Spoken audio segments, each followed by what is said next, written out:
Welcome back to my Halloween marathon. I promised that I would give you guys a lot of Halloween related content this October. So after having tackled Jason Lives and The Walking Dead, now it's time for one of my all-time favorite horror comedies and my all-time favorite Tim Burton film. We're talking Beetlejuice. It's really weird to describe the plot of Beetlejuice because it is actually ingenious, but the plot retelling it doesn't do the movie justice because the movie isn't just about a great plot. It isn't just about great performance. The movie is a visual spectacle. Seriously, this movie is so bananas, it's so creative, and it has so many great visual and storytelling ideas all poured into this one phenomenal film that it's hard for me to describe it, but I'm gonna try my best to do this film justice. So what is Beetlejuice about? Well, Beetlejuice tells the story of a happily married couple played by Alec Baldwin and Geena Davis. Having just bought their first house,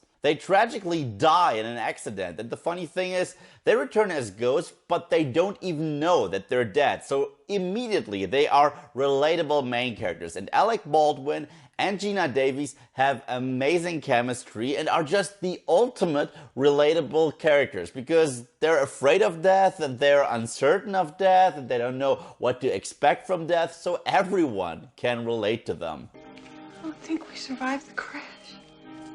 But here's the thing, they find out that death itself isn't such a horrible thing. It's actually quite the bureaucratic process. Yeah, they have a caseworker, they have to pick a number and wait to transition to wherever it is that they will eventually go. Hell, heaven, who knows? But till their time is up, they're stuck at their home. And this is where the brilliant ideas kick in. A new family has acquired the house, moves in, and now this ghost couple wants to get rid of them. That's right, it's the exact opposite of your average haunted house movies. Because normally we focus on the people being terrorized by ghosts. This time around, we got ghosts who feel terrorized by human beings. And the family that moves in, also amazing characters played by amazing actors.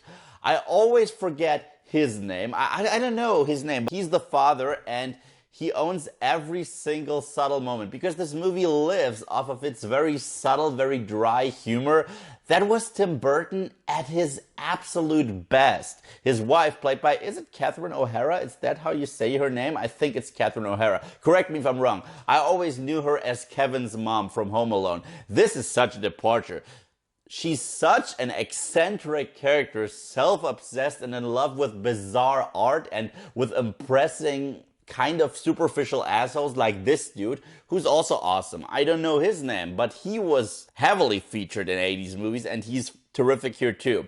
And Winona Ryder as the daughter. And again, she was so young when this film came out, but she nails all the subtleties of this character. She is manically depressed, dressed in black, but she also has a lot of snarky remarks, yet she is the only one able to see the ghost couple, and every time she sees them, there's a sense of wonder and happiness in her eyes, because she actually relates to these two, and they sort of become mother and father figures to her, something that her parents never were to her. And watching Geena Davis and Alec Baldwin trying their utter best to scare people away, to look scary as shit, is hilarious because they're clumsy as fuck, but again, the practical effects, insane, insane. Whoever came up with these designs, whoever came up with the makeup department, the sets, is a freaking genius. This is Tim Burton at his absolute fucking best, and this brings me to the scene stealer of the film, Michael Keaton as Beetlejuice, because guess what? I just lost a finger. Our two ghosts soon realize that their new homeowners are unable to see him. So they're running out of options, which is why they contact Beetlejuice, a self-proclaimed bioexorcist. That's right. You know, normally you call the Ghostbusters or the Warrens. No, in case of humans, you call a bioexorcist. But even their caseworker warns them of Beetlejuice. Even the people in the netherworld, they're like, no, I don't want to hear about him. I don't want to see him because he's a con artist, he's an asshole, and he's possibly dangerous. And When he appears, Michael Keaton is a blast. He is so hilarious. He's so quick. His physical comedy is so over the top. And he's so freaking energetic that just oozes off the screen. I love this performance. It's one of his absolute best. And the great thing about this film is that they use him sparingly. I mean, you can feel his presence throughout the film, even when he's not on screen. But I think he has a screen time of approximately 15 minutes. Yeah, it's similar to Hannibal Lecter in the original Silence of the Lambs. Doesn't matter. This guy will stick with you because he's an absolute blast. Sure, I can help him. And the tricks he pulls on them are fucking incredible. We gotta talk about the banana boat scene. You knew I had to talk about it.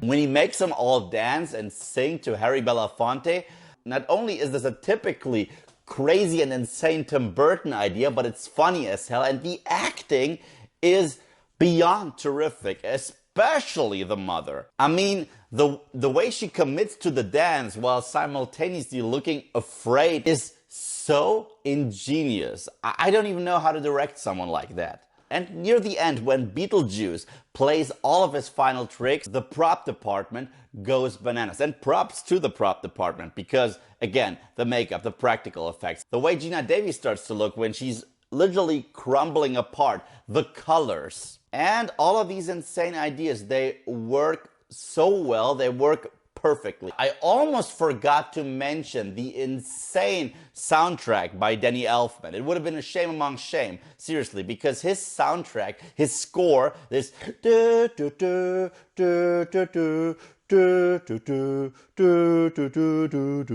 I mean, they use it today in every single trailer for every single horror comedy out there. It just stuck with me. The soundtrack added so much to the mix between goth and playfully fun atmosphere of the film. You know what? This movie hasn't aged a bit. The one sequence that has sort of aged is the bit where we enter the sand dunes and witness the sandworm. I know, it really reminds me of Dune. It has nothing to do with Dune, but yeah, there is a place filled with sand and sandworms. And I still love the design of the sandworm. And I love the fact that this movie has so much stop motion animation because I've always been a fan of this technique. They have started to age. They look dated.